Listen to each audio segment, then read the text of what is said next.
أعوذ بالله من الشيطان الرجيم. بسم الله الرحمن الرحيم. الحمد لله الذي خلق السماوات والأرض وجعل الظلمات والنور ثم الذين كفروا بربهم يعدلون. هو الذي خلقكم من طين ثم قضى أجلا وأجل مسمى عنده ثم أنتم تمترون. وهو الله في السماوات وفي الأرض يعلم سركم وجهركم ويعلم ما تكسبون وما تأتيهم من آية من آيات ربهم إلا كانوا عنها معرضين. فقد كذبوا بالحق لما جاءهم فسوف يأتيهم أنباء ما كانوا به يستهزئون. ألم يروا كم أهلكنا من قبلهم من قرن مكناهم في الأرض ما لم نمكن لكم وأرسلنا السماء عليهم مدرارا وجعلنا الأنهار تجري من تحتهم فأهلكناهم بذنوبهم وأنشأنا من بعدهم قرنا آخرين. ولو نزلنا عليك كتابا في قرطاس فلمسوه بأيديهم لقال الذين كفروا إن هذا إلا سحر مبين. وقالوا لولا أنزل عليه ملك ولو أنزلنا ملكا لقضي الأمر ثم لا ينظرون.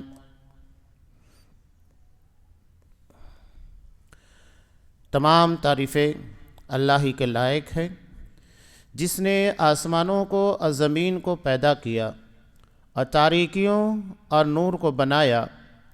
پھر بھی کافر لوگ غیر اللہ کو اپنے رب کے برابر قرار دیتے ہیں. وہ ایسا ہے جس نے تم کو مٹی سے بنایا، پھر ایک وقت معین کیا اور دوسرا معین وقت خاص اللہ ہی کے نزدیک ہے، پھر بھی تم شک رکھتے ہو. اور وہی ہے معبود برحق آسمانوں میں بھی اور زمین میں بھی. وہ تمہارے پوشیدہ احوال کو بھی اور تمہارے ظاہر احوال کو بھی جانتا ہے، اور تم جو کچھ عمل کرتے ہو اس کو بھی جانتا ہے. اور ان کے پاس کوئی نشانی بھی ان کے رب کی نشانیوں میں سے نہیں آتی مگر وہ اس سے اعراض ہی کرتے ہیں. انہوں نے اس سچی کتاب کو بھی جھٹلایا جبکہ وہ ان کے پاس پہنچی، سو جلد یہی ان کو خبر مل جائے گی اس چیز کی جس کے ساتھ یہ لوگ مذاق کیا کرتے تھے. کیا انہوں نے دیکھا نہیں کہ ہم ان سے پہلے کتنی جماعتوں کو ہلاک کر چکے ہیں جن کو ہم نے دنیا میں ایسی قوت دی تھی کہ تم کو وہ قوت نہیں دی، اور ہم نے ان پر خوب بارشیں برسائیں اور ہم نے ان کے نیچے سے نہریں جاری کیں. پھر ہم نے ان کے گناہوں کے سبب ہلاک کر ڈالا اور ان کے بعد دوسری جماعتوں کو پیدا کر دیا. اور اگر ہم کاغذ پر لکھا ہوا کوئی نوشتہ آپ پر نازل فرماتے پھر اس کو یہ لوگ اپنے ہاتھوں سے چھو بھی لیتے، تب بھی یہ کافر لوگ یہی کہتے کہ یہ کچھ بھی نہیں مگر صریح جادو ہے. اور یہ لوگ یوں کہتے ہیں کہ ان کے پاس کوئی فرشتہ کیوں نہیں اتارا گیا، اور اگر ہم فرشتہ بھی بھیج دیتے تو سارا قصہ ہی ختم ہو جاتا، پھر ان کو ذرا مہلت نہ دی جاتی. سورہ انعام آیت نمبر 1 سے آیت نمبر 8. محترم حاضرین، یہاں سے آغاز ہو رہا ہے سورہ انعام کا. انعام چوپایوں کو کہا جاتا ہے، جانوروں کو. اور مشرکین مکہ نے جانوروں کو لے کر بہت ساری بدعقیدگیاں پیدا کی، جس کا تذکرہ پچھلی جو سورہ مائدہ کی آیت ہے اس کے اندر بھی، کہ اگر کسی اونٹ کے ذریعے 10 بچے پیدا ہو جائے اسے لات منات ان کے بتوں کے نام پر چھوڑ دیا جائے، یا اگر کوئی اونٹنی پے در پے 3 نر یا مادہ کو جنم دے اس کے بعد اس کو بتوں کے نام پر چھوڑ دینا. انہوں نے اپنے طور طریقے ایجاد کیے تھے. اسی طرح اس سورہ کے اندر بھی کچھ چیزوں کا تذکرہ ہے جو انہوں نے اپنی کھیتیوں اور جانوروں کے اندر غیر اللہ کے نام پر نکال رکھے تھے. ہمارے ہاں بھی یہ چیزیں بالکل عام ہیں کہ کھیتیوں میں حصہ نکالنا وہ نکالا کرتے تھے. ہمارے یہاں پر وہ چیز نظر نہیں آتی، لیکن جانوروں کو غیر اللہ کے نام کے پر چھوڑنا یہ بالکل عام ہے۔ آپ بکرا دیکھیے، بکرے کے گلے کے اندر ایک پاٹی لگی ہوتی ہے، لکھا ہوتا ہے کہ فلاں بابا کے نام کے پر، فلاں پیر کے نام کے پر اس کو چھوڑا ہوا ہے۔ سے بہت ساری چیز ہے الگ الگ جگہ۔ بدعت چونکہ یہ ہر علاقے کے اعتبار سے جدا جدا ہوتی ہے، سنت دنیا کے تمام علاقوں میں ایک ہی ہوگی، لیکن بدعت ہر علاقے کے اندر آپ کو جدا جدا نظر آئے گی، اس لیے کہ وہ انسانوں کا بنایا ہوا ہے، اور انسان اپنی مرضی سے اس میں رد و بدل کرتا ہے، اضافہ کرتا ہے، کمی کر دیتا ہے، یہ ہوتے رہتا ہے۔ لیکن اللہ کے قانون، اللہ کی شریعت اور نبی کی سنت کے اندر کسی کو اختیار نہیں کہ اپنی مرضی سے کچھ اضافہ کرے یا اس میں کوئی کمی کرے، لہذا یہ پوری دنیا میں ایک ہی نظر آئے گی۔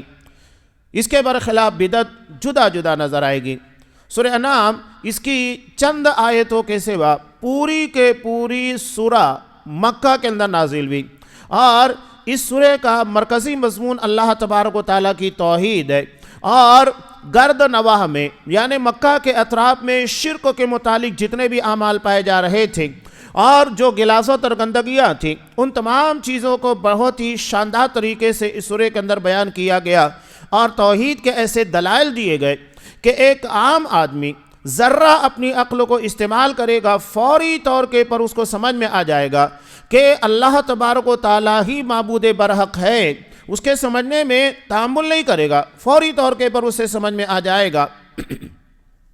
اس سورہ کی ابتدا جیسا کہ آپ نے دیکھا اللہ کی حمد و ثنا، اس کی تعریف، اس کی توصیف کے پروی، اور اس کے بعد انسان کی تخلیق کا تذکرہ کہ انسان کو کس طرح پیدا کیا۔ اللہ نے یہ چیزیں کیوں ذکر کی؟ سب سے پہلی بات اللہ کی وحدانیت، اس کی حمد و ثنا، اس کی توصیف کا تذکرہ کیوں کیا گیا؟ بتانے کا مقصد یہ ہے کہ اللہ ہی لائق تعریف ہے، عبادت کے لائق وہی ہے، لہذا تعریف حمد اسی کی جائے گی۔ اللہ کو چھوڑ کر کسی غیر اللہ کی حمد و ثنا تعریف نہیں بیان کی جائے گی۔ قرآن کا آغاز بھی اسی سے ہوتا ہے، الحمدللہ رب العالمین، ساری تعریفیں اللہ رب العالمین کے لیے۔ تو کہنے کا مقصد یہ کہ جن لوگوں نے اللہ کو چھوڑ کر غیر اللہ کو عبادت کے قابل یا لائق تعریف سمجھ لیا، یہ غلط ہے۔ اللہ کو اس کا حق دینا چاہیے جس کا وہ مستحق ہے، اور انسانوں نے انسانوں کو بنا لیا۔ یہ لات، منات، عزا، یہ سب کون تھے؟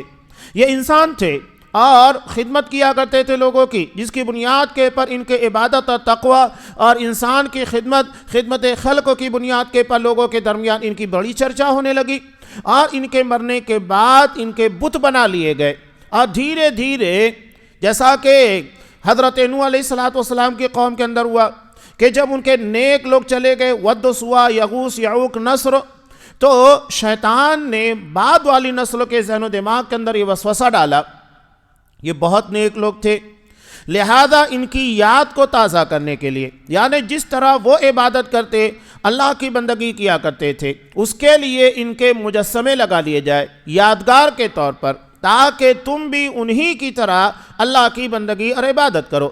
اب یہاں پر شرک نہیں آیا، لیکن بعد کی نسلوں میں شیطان نے ان کے ذہن و دماغ کے اندر ایسا وسوسہ ڈالا کہ یہی سب کچھ ہے، اب انہی کی عبادت کی جائے، یا ان کے واسطے اور وسیلے سے تمہیں جو بھی مانگنا ہے اللہ دے گا، ان کے واسطے اور وسیلے کے بغیر تمہیں کچھ نہیں ملنے والا۔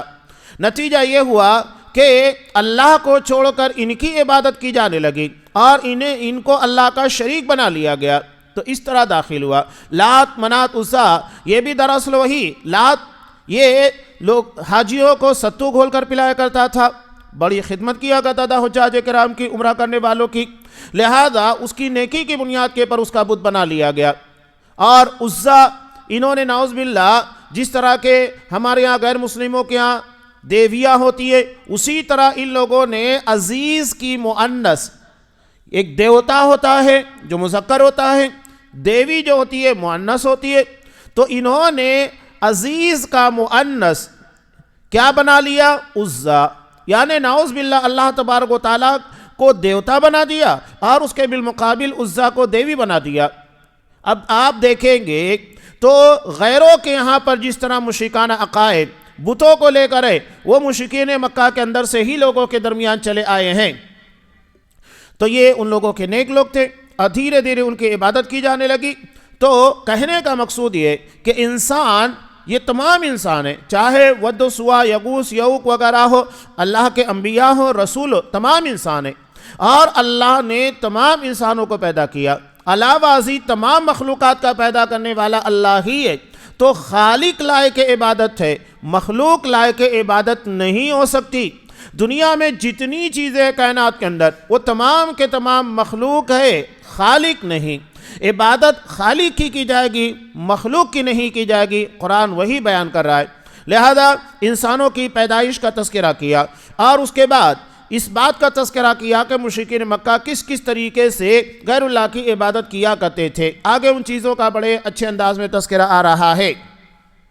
اس سورہ کے اندر چند اہم نقاط ہیں توحید کے دلائل سے متعلق۔ سب سے پہلی چیز جو بیان کی گئی ہے کہ اللہ ہی نے آسمان و زمین کو پیدا کیا، اور لوگوں کو کھلانے اور پلانے والا اللہ ہے۔ لہذا اللہ کسی کا محتاج نہیں ہے۔ دنیا کی تمام چیزیں، کائنات کی تمام چیزیں اللہ کی محتاج ہے، لہذا اللہ ہی سے مانگا جائے۔ دوسری بات، اللہ تعالیٰ اگر کسی کو تکلیف پہنچانا چاہے، مصیبت آزمائش میں ڈالنا چاہے، دنیا کی کوئی طاقت اسے روک نہیں سکتی ہے۔ یعنی اللہ کے فیصلے کو چیلنج کرنے والا دنیا کے اندر کوئی نہیں ہے جو اللہ کے فیصلے کو چیلنج کر سکے۔ اور جب یہ بات واضح ہو جاتی ہے تو انسان کسی کے واسطے اور وسیلے کی فکر نہیں کرے گا۔ جب اسے یہ معلوم ہو جائے گا اللہ کسی کی بات نہیں سنتا، اور اللہ اپنے فیصلے کے آگے کسی کی بات کو خاطر میں نہیں لاتا، تو کسی کو کیوں واسطہ وسیلہ بنائے گا؟ وہ اس لیے واسطے اور وسیلے کے طور پر استعمال کرتا ہے کہ اللہ اگر کچھ نہیں دینا چاہے یہ دلوا دیں گے، یا کچھ زیادہ دلوا دیں گے، یا اللہ نے کوئی فیصلہ کیا اس کے فیصلے کو تبدیل کروا دیں گے، نعوذ باللہ۔ یعنی اللہ تبارک و تعالیٰ سے زیادہ پاورفل مانا جاتا ہے۔ یہ جو واسطہ وسیلہ کسی کے وسیلے میں اللہ سے مانگا جو جاتا ہے، یہ چھوٹا شرک نہیں ہے، بڑا شرک ہے کہ نعوذ باللہ آپ اللہ تبارک و تعالیٰ سے بڑھ کر کسی کو مانتے ہیں کہ اللہ نے جو فیصلہ کیا ہے اس فیصلے کو تبدیل کر سکتے ہیں۔ اللہ نے اگر کسی کے لیے اولاد نہیں دینے کا فیصلہ کیا، یہ منوا سکتے ہیں، اولاد ملنا چاہیے۔ شیخ عبد القادر جیلانی کے بارے میں بہت مشہور واقعہ ہے، بیان کیا جاتا ہے، حقیقت تو ہے نہیں، صرف واقعہ ہے، حکایت ہے کہ ایک عورت جب ان کے پاس آئی اور کہا کہ میرے یہاں پر اولاد نہیں ہو رہی ہے، کافی سال ہو چکے، تو انہوں نے اللہ سے رابطہ کیا اور کہا کہ اس کی تقدیر کے اندر اولاد ہے کہ نہیں ہے؟ تو اللہ نے کہا کہ نہیں۔ تو شیخ عبد القادر جیلانی نے کہا کہ تمہیں کتنی چاہیے؟ 2 چاہیے، 3 چاہیے، 4 چاہیے؟ تو اس کے بعد اللہ کو کہا کہ نعوذ باللہ، اللہ نے کہا 1 بھی نہیں ہے۔ تو شیخ عبد القادر جیلانی نے کہا کہ 2۔ اللہ نے کہا کہ عبد القادر 1 بھی نہیں ہے، تم 2 کی بات کر رہے، کہا کہ 3۔ کہا کہ میں کہہ رہا ہوں کہ ہے نہیں 1 بھی، اور تم 2 کے بعد 3 کرتے جا رہے ہو، کہا کہ 4۔ یہاں تک کہ اسے بہت ساری اولاد دلوا دی، نعوذ باللہ۔ اب بتائیے یہ جو حکایت بیان کی جاتی ہے، اس میں اللہ تبارک و تعالیٰ کی شان میں گستاخی ہے کہ نہیں ہے؟ کہ اللہ نہیں دینا چاہتا ہے لیکن یہ دلوا رہے ہیں، یعنی نعوذ باللہ اللہ تبارک و تعالیٰ سے زیادہ طاقت، قوت، اختیار ان کے پاس آ گیا۔ اللہ نے تقدیر کے اندر نہیں لکھا، اللہ سے زیادہ علم ان کو ہے کہ اللہ کس کو اولاد دینا چاہتا ہے، اس کی حکمت کا تقاضا کیا ہے، کس کو دینا ہے، کس کو نہیں دینا ہے، کتنی دینا ہے، یہ سب اللہ بہتر جانتا ہے۔ اس کا علم کامل ہے، اس کی حکمت کامل ہے۔ تو یہ کیسے ہو سکتا ہے کہ انسان جس کا علم ناقص، جس کی حکمت انتہائی ناقص، وہ اللہ تبارک و تعالیٰ کے علم اور حکمت کا مقابلہ کر سکے؟ یہ کیسے ہو سکتا ہے؟ یا اللہ تبارک و تعالیٰ کی قدرت کو چیلنج کر سکے؟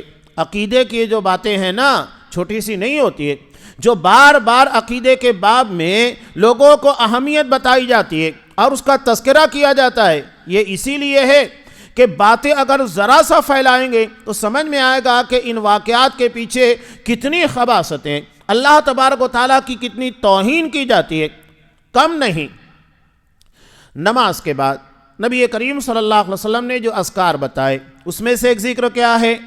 مسلم کی روایت، اللہم لا مانع لما اعطیت، کہ اللہ جو تو عطا کر دے اسے کوئی نہیں روکنے والا۔ یعنی اللہ نے اگر کسی کو کچھ دینے کا فیصلہ کیا، اولاد دینے کا، مال دینے کا، عزت دینے کا، یا دنیا کی کوئی بھی نعمت عطا کرنے کا، تو اسے کوئی نہیں روک سکتا ہے۔ لا مانع لما اعطیت ولا معطی لما منعت، اور اگر تو کچھ روک دے یعنی کسی کو محروم کر دے، چاہے اولاد سے محروم کر دے، دنیا کی دولت سے محروم کر دے، یا تو صحت سے محروم کر دے، کوئی بھی نعمت دنیا کے اندر پائی جاتی ہے، اگر اللہ نے محروم کرنے کا فیصلہ کر دیا تو کوئی اسے عطا نہیں کر سکتا۔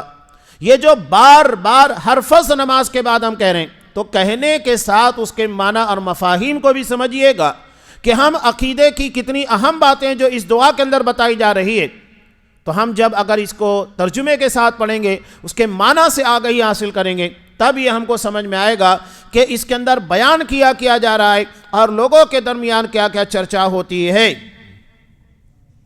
اس کے بعد نمبر 3، توحید کا اقرار سب سے بڑی گواہی اور شہادت ہے جس پر ہر مسلمان کو ہر حالت میں قائم رہنا چاہیے۔ توحید یہی اصل چیز ہے اور انسان کی پیدائش کا مقصود یہی ہے، لیعبدون لیوحدون، یعنی میری ہی عبادت کرے، ورنہ اللہ کو چھوڑ کر غیر اللہ کی عبادت کرنے والے یا اللہ کے ساتھ غیر اللہ کی عبادت کرنے والے موجود ہیں۔ اللہ کو خالص اپنی عبادت مطلوب ہے۔ مشرکین مکہ اللہ کا انکار کرتے تھے، ایسا نہیں ہے، اللہ کو مانتے تھے، نماز بھی پڑھتے اور اس کے ساتھ ساتھ حج بھی ادا کرتے، عمرہ بھی ادا کرتے، لیکن قرآن مجید نے اس کے باوجود انہیں کہا قُلْ يَا أَيُّهَا الْكَافِرُونَ، کہو اے کافروں، کھلے طور پر کہا، اس لیے کہ ان کے اندر کفر بھی تھا، شرک بھی تھا، اللہ کو ماننے کے ساتھ ساتھ غیر اللہ کو مانتے تھے۔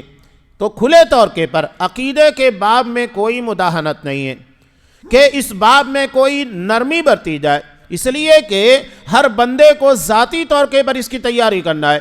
ہر کسی کو منکر نکیر کے سوالوں کا جواب بذات خود دینا ہے، جس میں سب سے پہلا سوال من ربک یعنی عقیدہ توحید سے متعلق ہے۔ اگر ہم اللہ کی ربوبیت، اللہ کے رب ہونے کے بارے میں نہیں جانیں گے تو بتائیے کہ ہم اللہ تبارک و تعالیٰ کے رب ہونے کا سوال کے جواب کو کیسے دے پائیں گے؟ جب ہم جانیں گے تبھی دے پائیں گے۔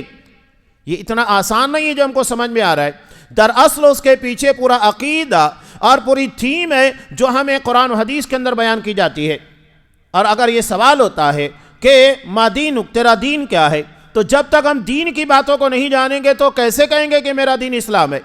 جب ہم نبی کریم صلی اللہ علیہ وسلم کی سنت، آپ کی سیرت، آپ صلی اللہ علیہ وسلم کی زندگی، آپ کی حیات مبارکہ کے تمام امور کو نہیں جانیں گے تو کیسے کہیں گے کہ میرا نبی محمد صلی اللہ علیہ وسلم ہے؟ یہ ایک چھوٹا سا جملہ ہے لیکن اس کے پیچھے چھپی ہوئی حقیقتیں بہت بڑی ہیں۔ اس کے بعد نمبر 4، توحید کا منکر حقیقتاً آخرت کا انکاری ہوتا ہے، اس لیے کہ جو اللہ کو نہیں مانے گا وہ آخرت کو بھی نہیں مانے گا، اس لیے کہ آخرت اللہ ہی قائم کرنے والا ہے۔ اگر وہ اللہ کو نہیں مان رہا ہے آخرت کو بھی نہیں مان رہا ہے۔ یہی وجہ ہے کہ مشرکین مکہ جو کہ اللہ تبارک و تعالیٰ کی توحید کو پامال کیے ہوئے تھے، آخرت کے بھی انکاری تھے۔ نمبر 5، اگر اللہ تعالیٰ کسی کی بصیرت و بصیرت کہتے ہیں سوچنے سمجھنے کی صلاحیت جو علم کی بنیاد کے پر پیدا ہوتی ہے، گہرے علم کی بنیاد کے پر، اور بصارت دیکھنا، یعنی بصیرت انسان کے اندر ہوتی ہے، اس کے ذہن و دماغ کے اندر ہوتی ہے، اس کے علم اور اس کے سمجھ بوجھ کی گہرائی ہوتی ہے، اور بصارت جو انسان دیکھ رہا ہوتا ہے وہ چیزیں ہیں۔ تو اگر اللہ تعالیٰ کسی کی بصیرت و بصارت اور سماعت کو کلیتاً ختم کر دے، سماعت یعنی سننا، اس لیے کہ انسان ان دو ذریعے سے سننے، دیکھنے اور سمجھنے، ان 3 صلاحیتوں کی بنیاد کے پر اپنی زندگی کے امور کو بجا لاتا ہے۔ اگر اس کے پاس سوچنے سمجھنے کی صلاحیت نہیں ہے، پاگل ہے، اور اگر اس کے پاس سننے کی صلاحیت نہیں ہے، بہرا ہے، اور اگر اس کے اندر دیکھنے کی طاقت نہیں ہے، نابینا ہے، وہ محروم ہے، یا عام انسانوں کے مقابلے کے اندر صلاحیتیں کم ہو چکی ہیں، لہذا وہ کامل نہیں ہے۔ اور یہ صلاحیتیں انسان کو جگہ جگہ کے پر کام آتی ہے۔ سب سے پہلے انسان سنتا ہے، دیکھتا ہے، یہ 2 بنیادی صلاحیتیں، اور انہی دونوں چیزوں کی بنیاد کے پر دماغ غور و فکر کرتا ہے اور پھر اپنی زندگی کے اندر بہت سارے امور کو سمجھنا شروع کرتا ہے۔ وہی کہا جا رہا ہے اگر اللہ تعالیٰ کسی کی بصیرت اور بصارت اور سماعت کو کلیتاً ختم کر دے تو زمین و آسمان میں کوئی ایسی طاقت نہیں جو ان صلاحیتوں کو لوٹا سکے۔ اللہ نے اگر کسی کو نابینا پیدا کیا، ہے کسی کے پاس اتنی طاقت کہ اس کی بینائی لوٹا دے؟ یا اللہ نے اگر کسی کو بہرا بنا دیا تو اس کے سننے کی صلاحیت کو لوٹا دے، یا اگر کوئی پاگل دماغی طور کے پر مفلوج پیدا ہوا ہے تو اسے انسان سمجھدار بنا سکے؟ نہیں، اللہ نے اگر محروم کر دیا تو انسان اس کو کبھی بھی اپنے استعمال میں نہیں لا سکتا یا اسے قابل استعمال نہیں بنا سکتا۔ کہنے کا مطلب یہ، جو لوگ اللہ کی ان دی ہوئی نعمتوں کے ذریعے فائدہ نہیں اٹھاتے ہیں اور اس کا مس یوز کرتے ہیں، صرف دنیا کے حد تک استعمال کرتے ہیں، اللہ تبارک و تعالیٰ کی توحید کو سمجھنے، اپنی آخرت کی تیاری کے لیے اس کا استعمال نہیں کرتے، تو ان سے بڑا جاہل کوئی اور نہیں ہے۔ نمبر 6 کہ اللہ کے خزانوں اور زمین و آسمان کے غیب کو اللہ کے علاوہ کوئی نہیں جانتا۔ آگے اس چیز کا بڑے تفصیل کے ساتھ تذکرہ ہے۔ اب یہاں چاہے نبیوں کے بارے میں دعویٰ کیا جائے یا تو پیروں کے بارے میں، شیخ عبد القادر جیلانی کے بارے میں، کسی کے بارے میں دعویٰ کیا جائے، یہ دعویٰ انتہائی جھوٹا اور اللہ تبارک و تعالیٰ کو علم غیب کے اندر ان کا شریک بنانے کے مترادف ہے کہ اللہ بھی غیب جانتا ہے، یہ بھی جانتے ہیں، جب ہے کہ اللہ غیب کے باتوں کے جاننے میں اکیلا ہے، اس کا کوئی شریک نہیں ہے۔ اس کے بعد 7واں، اللہ ہی کے پاس غیب کی چابیاں ہیں اور وہ بحر و بر کی ہر چیز کا علم رکھنے والا ہے۔ اللہ نے یہاں تک کہ کہا ما تسقط من ورقۃ الا يعلمها ولا حبۃ فی ظلمات الارض ولا رطب ولا یابس الا فی کتاب مبین، کہ ایک پتا بھی درخت سے گرتا ہے اللہ اس کو جانتا ہے۔ ابھی آپ دیکھیے سامنے ایک درخت ہے، کیا آپ بتا سکتے ہیں اس کے کتنے پتے کب نکلے ہیں اور اس پتے کی عمر کتنی بھی ہے، کتنے دن کا ہے، 2 دن 4 دن 5 دن 10 دن، کتنے دن کا ہے؟ بتا سکتا ہے کوئی؟ نہیں بتا سکتا ہے۔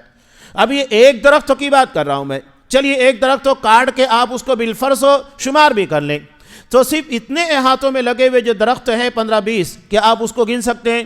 نہیں گن سکتے۔ اس کے بعد پورے یولا شہر کے اندر جتنے درخت ہیں ان کی پتیاں کیسے آپ جانیں گے؟ صرف ایک علاقے کے درختوں کو شمار کرنا، ان کی پتیوں کو گننا ممکن نہیں۔ اللہ تبارک و تعالیٰ صرف ایک علاقے نہیں بلکہ زمین کے پر جتنے بھی درخت ہیں ان تمام کے پتوں کو جانتا ہے کہ کب گرا ہے۔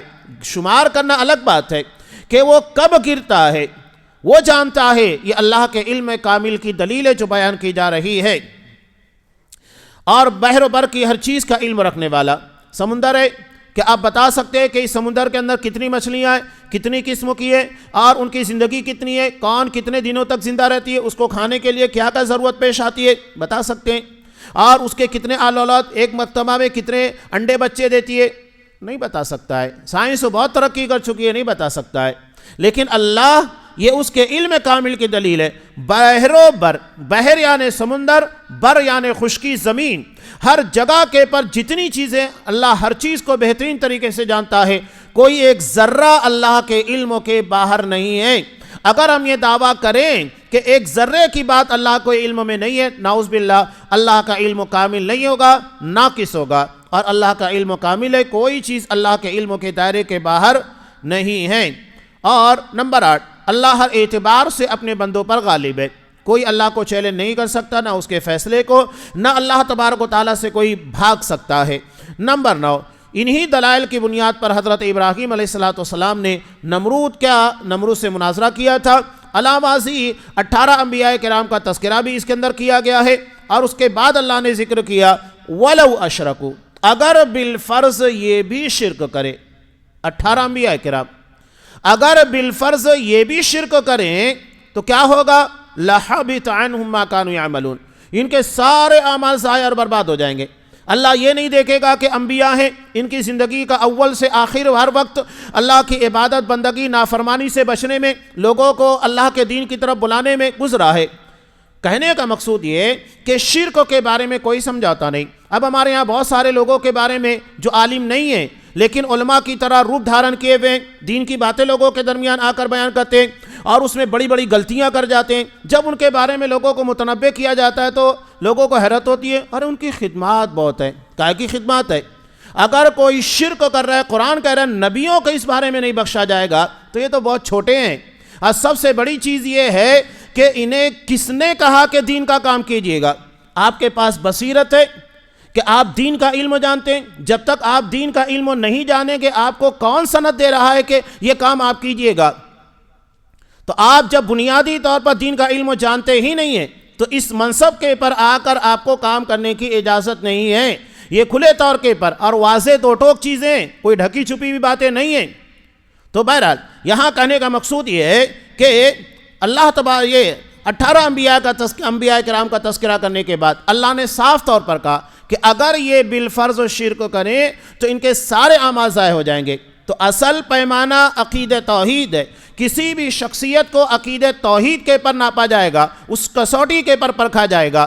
اس کی خدمات اپنی جگہ پر، پچھلے درس میں نے کہا نا کہ ابو طالب سے بڑھ کر کوئی خدمت کر سکتا ہے کہ 10 سال تک آپ صلی اللہ علیہ وسلم کی خدمت کرتے رہے، سینہ سپر رہے، لیکن جب توحید کے پر موت نہیں بھی، صاف طور کے پر قرآن نے کیا کہا؟ مشرک ہیں، دعا نہیں کرنا، نبی کو منع کر دیا گیا، مغفرت کی دعا نہیں کرنا، اور آپ نے خود کہا کہ وہ جہنمیوں میں سب سے ہلکے عذاب والے ہوں گے۔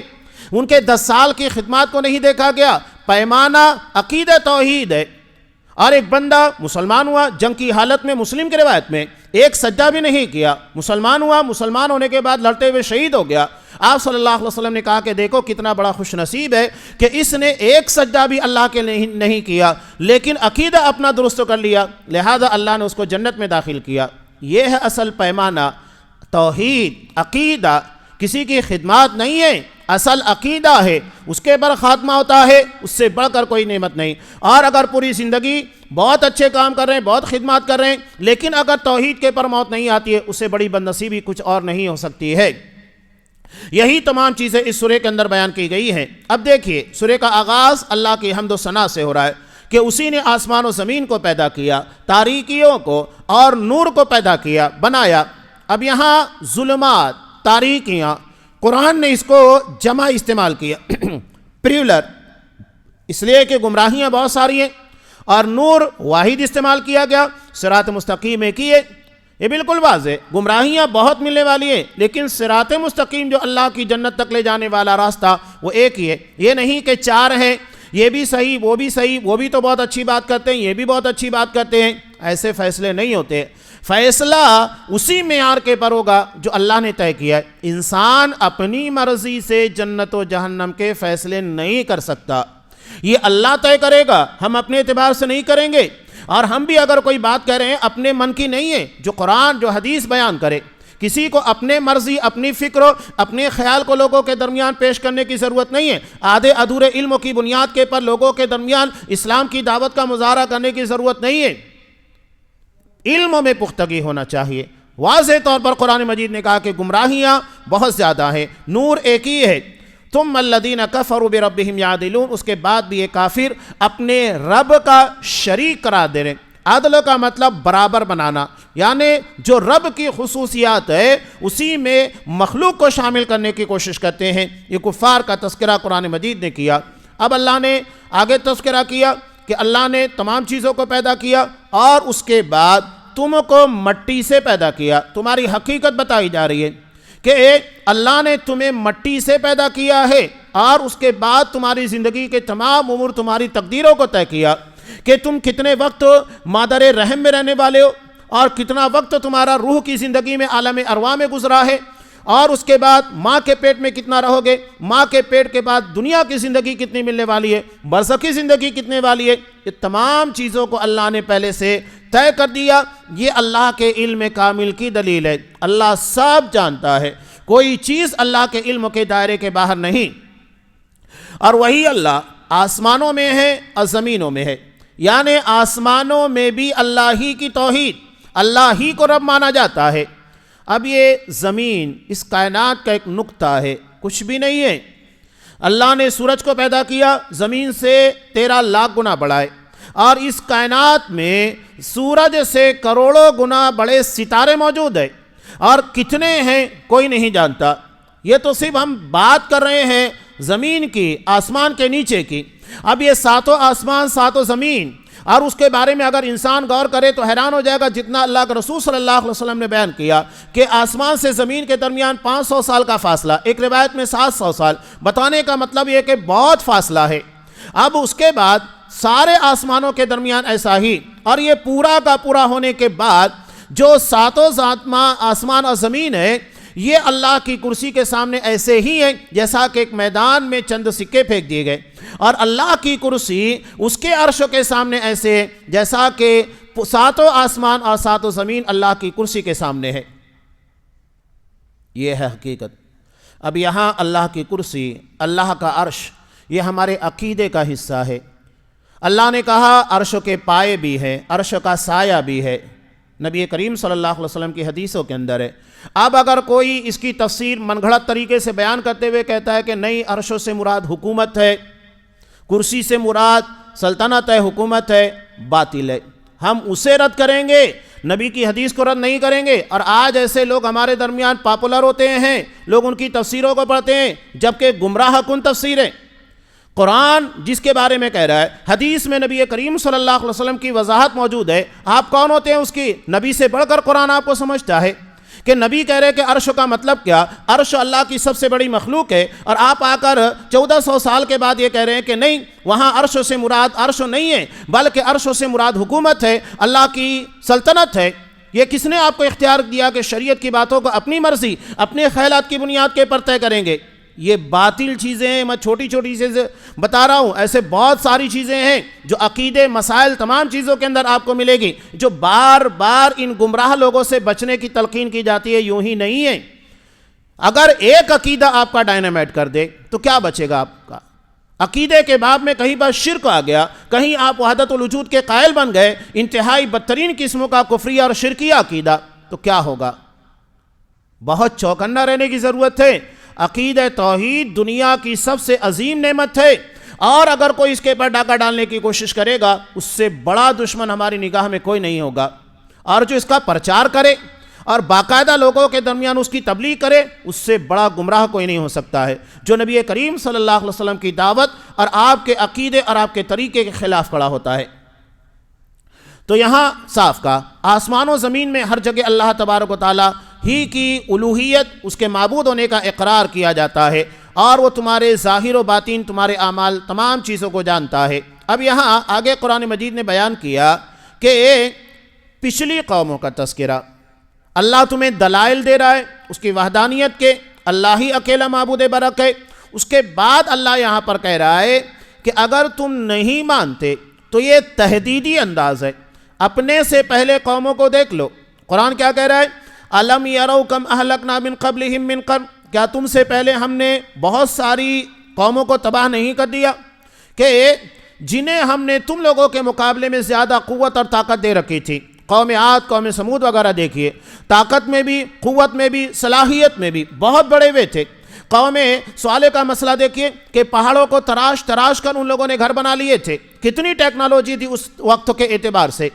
آج وہ ٹیکنالوجی ہمارے درمیان نہیں ہے، پہلے جن ٹیکنالوجی کا انہوں نے استعمال کیا آج وہ ہمارے درمیان نہیں پائی جاتی، بلکہ ان لوگوں کی عمارتیں اور ان لوگوں کی بستیوں کو دیکھنے کے بعد آج انسان حیران ہے۔ اہرام مصر دیکھ لیجئے، آج کے وقتوں میں انسان اسے دیکھ کر حیران ہو جاتا ہے کہ اتنے بڑے بڑے پتھر، جبکہ اس وقت تو پتھروں کا لانا لے جانا ممکن نہیں تھا، کیسے اتنے سارے پتھروں کو لایا گیا اور اتنے ججمنٹ کے ساتھ، توازن کے ساتھ انہیں قائم کیا گیا، جو آج صدیوں سے قائم ہیں۔ یہ کون صلاحیتیں دے رہا ہے؟ اللہ وہی کہہ رہا ہے تم سے پہلے قومیں تھیں، ہم نے زمین میں تم لوگوں کے مقابلے میں انہیں زیادہ قوت، ٹیکنالوجی عطا کی تھی، دیکھو کیسے ان لوگوں کو ہم نے تباہ برباد کیا۔ تو اصل ٹیکنالوجی نہیں ہے، ٹھیک ہے اس کی بنیاد کے پر دنیا کی ترقیاں حاصل ہوتی ہے دنیا کی حد تک، لیکن اصل عقیدہ توحید ہے، اپنے رب کی معرفت حاصل کرنا، اپنے رب کی عبادت کرنا۔ یہ دنیا کے تک رہنے والی چیزیں، دنیا کے اسباب ہے، انہیں بھی حاصل کرنا چاہیے، اس کے بارے میں کوئی دو رائے نہیں، لیکن اس سے کہیں زیادہ اہم یہ ہے کہ ہم اپنے رب کی معرفت کو حاصل کریں، اپنے رب کو پہچانیں، اس کی عبادت، اس کی بندگی صحیح طور طریقے پر جیسا کہ آپ صلی اللہ علیہ وسلم نے بیان کیا کرے۔ یہ اصل چیز ہے۔ اگر کوئی بندہ آج کی ٹیکنالوجی کو نہیں جانتا، جاہل ہے، اس کو کچھ بھی پتا نہیں ہے کہ آج کیا کچھ ہو رہا ہے، وہ موبائل سے بھی نہ آشنا ہے، لیکن اگر وہ اپنے رب کو جانتا ہے اور اپنے رب کی معرفت اور اس کی بندگی کر رہا ہے، دنیا کے تمام انسانوں سے بہتر ہے جو اپنے رب کو پہچانے۔ یہ قارون، حامان، فرعون کون تھے؟ بہت ٹیکنالوجی، بہت طاقت تھی ان لوگوں کے پاس، لیکن اس کے بعد قرآن مجید نے کس انداز سے ان لوگوں کا تذکرہ کیا کہ ہمیشہ جہنم میں رہنے والے، بڑے بڑے عذاب کو جھیلنے والے، حالانکہ دنیا کی ٹیکنالوجی ہے، کیوں؟ اصل فیصلہ اللہ کی معرفت توحید کے پر ہوتا ہے، اس کے بارے میں ہم کو توجہ دینا چاہیے۔ وہی چیز یہاں اللہ نے بیان کی، نہیں مانتے ہو، پچھلی قوموں کا تمہارے سامنے تذکرہ ہے، مثال ہے کس طرح اللہ نے ان لوگوں کو تباہ برباد کیا۔ قرآن کیا کہہ رہا ہے؟ فَأَهْلَكْنَاهُمْ بِذُنُوبِهِمْ، ہم نے انہیں ان کے گناہوں کی پاداش میں ہلاک کیا، یعنی یہ گناہ اللہ کے عذاب کو دعوت دیتے ہیں۔ اب آپ اپنا محاسبہ کیجئے، سمجھ میں آ جائے گا کتنا گناہ ہے۔ عقیدے کے باب میں ہم کتنے شرک و بدعات کے اندر ڈوبے ہوئے، معاملات زندگی کے اندر کتنی اچھائیاں کتنی خوبیاں ہیں۔ ابھی الیکشن کا دور گزرا، اپنا محاسبہ خود کیجئے کہ مال کی ناجائز محبت نے ہمیں کہاں تک پہنچا دیا ہے۔ ہم یہ ڈیسائیڈ نہیں کر سکتے ہیں کہ ہمارا نمائندہ کون ہونا چاہیے اور ہمارا ممبر کون ہونا چاہیے، کیسے آپ طے کریں گے؟ نہیں کر سکتے۔ اس کے لیے ایمان کا صحیح ہونا، دین کا صحیح ہونا ضروری ہے، اس کے اثرات انسان کی زندگی کے تمام اعمال پر پڑتے ہیں۔ قرآن وہی کہہ رہا ہے کہ ہم نے انہیں ان کے گناہوں کی پاداش میں ہلاک کیا۔ آج بھی اگر ہم ہلاک ہو رہے ہیں، برباد ہو رہے ہیں، ہمارے پر دشمن کا تسلط ہو رہا ہے، تو اس کی وجہ ہمارے گناہ ہے۔ ہم اگر گناہوں کو نہیں ترک کریں گے، گناہوں کو نہیں جانیں گے، تو کیسے اپنے آپ کو ہلاکت سے بچا پائیں گے؟ قرآن صاف طور کے پر کہہ رہا ہے وَأَنشَأْنَا مِن بَعْدِهِمْ قَرْنًا آخَرِينَ، اور اس کے بعد ہم نے نئی قوم کو، نئی نسل کو ان کے بعد لا کر وہاں کھڑا کر دیا۔ اب اتنا ہونے کے بعد قرآن نازل ہوا، آپ صلی اللہ علیہ وسلم زندہ جاوید مثال ان لوگوں کے سامنے۔ آپ صلی اللہ علیہ وسلم سے بڑھ کر معجزہ کون ہو سکتا ہے؟ جن کے بارے میں مشرکین مکہ صادق امین کا خطاب دے کر رکھا، اتنی عزت تھی، لیکن وہی نبی جب ان کے سامنے عقیدے کی باتیں کرنے لگا تو نبی سے بڑا دشمن کوئی نہیں۔ یہی اصل معیار ہوتا ہے۔ لوگوں کے درمیان ہماری بہت عزت چرچا ہوتی ہے، جہاں آپ عقیدے کی بات کریں گے آپ کے دشمن بن جائے گے۔ اللہ کے رسول صلی اللہ علیہ وسلم اس سے شاندار مثال کیا ہو سکتی ہے؟ یہ مشرکین مکہ آپ کو نبوت سے پہلے صادق و امین کہتے، اور نبی بنائے جانے کے بعد بھی سارے اختلافات کے باوجود اپنی امانتیں رکھے ہوئے تھے۔ آپ کی جان کے دشمن ہے، لیکن ہجرت کے موقع پر امانتیں آپ کے پاس رکھوائے ہوئے ہیں۔ انہیں یقین تھا کہ یہ کسی قسم کی خیانت نہیں کریں گے، اس کے بعد بھی نتیجہ کیا ہوا؟ یہی تو بتانا مقصود ہے۔ آپ عقیدے پر جیسے ہی آئیں گے مخالفین پیدا ہوں گے۔ یہی دعوت کے برحق ہونے کی دلیل ہے کہ جب تک آپ عقیدے کے اندر گمراہیوں کا تذکرہ نہیں کریں گے تب تک آپ کی دعوت صحیح نہیں ہو سکتی ہے۔ یہ میٹھی میٹھی دعوتیں دینا بہت آسان کام ہے، اصل چیز ہے جو آپ صلی اللہ علیہ وسلم کا طریقہ، گمراہیوں کے بارے میں نشاندہی کرنا، بدعقیدگیوں کے بارے میں لوگوں کو متنبہ کرنا، اس سے بچانا، یہ اصل دعوت ہے۔ ہمارے یہاں لوگ کہتے ہیں ارے وہ سب باتیں چھوڑ کر بس سیدھی سیدھی میٹھی میٹھی پیاری پیاری باتیں کرو تاکہ سارے لوگ خوش ہو جائیں اور ہر کوئی اپنی جگہ پر خوش رہے۔ اگر یہ کام آپ صلی اللہ علیہ وسلم کو کرنا ہوتا تو آپ تو پہلے سے قوم کے چہیتے تھے، محبوب تھے، آپ کے لیے کیا مشکل تھا؟ آپ نے لوگوں کی نہیں اللہ کی فکر کی کہ اللہ تبارک و تعالیٰ کو کیا جواب دینا ہے۔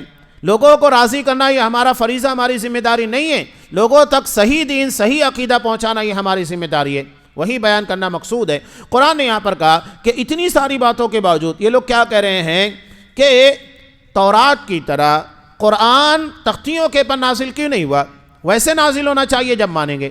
دیکھیے دین ہمارے مطالبے پر نازل نہیں ہوگا، وہ اللہ بہتر جانتا ہے کہ شکل میں کیسے نازل کیا جائے، اور جن کو نہیں ماننا ہے ان کے سامنے مطالبات بہت ہوتے ہیں۔ قرآن نے آگے انہی لوگوں کے اعتراضات کے جوابات دیے جو آئندہ کے دروس میں انشاءاللہ آنے والے ہیں۔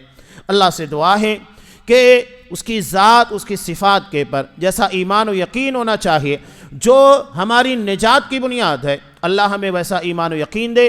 شریعت کی جیسی سمجھ ہونا چاہیے اور اس کے ماننے کا جو طور طریقہ آپ صلی اللہ علیہ وسلم اور اصحاب کرام نے پیش کیا، ہمیں اسی طور طریقے پر چلنے کی توفیق دے۔ آمین۔ وآخر دعوانا ان الحمد للہ رب العالمین۔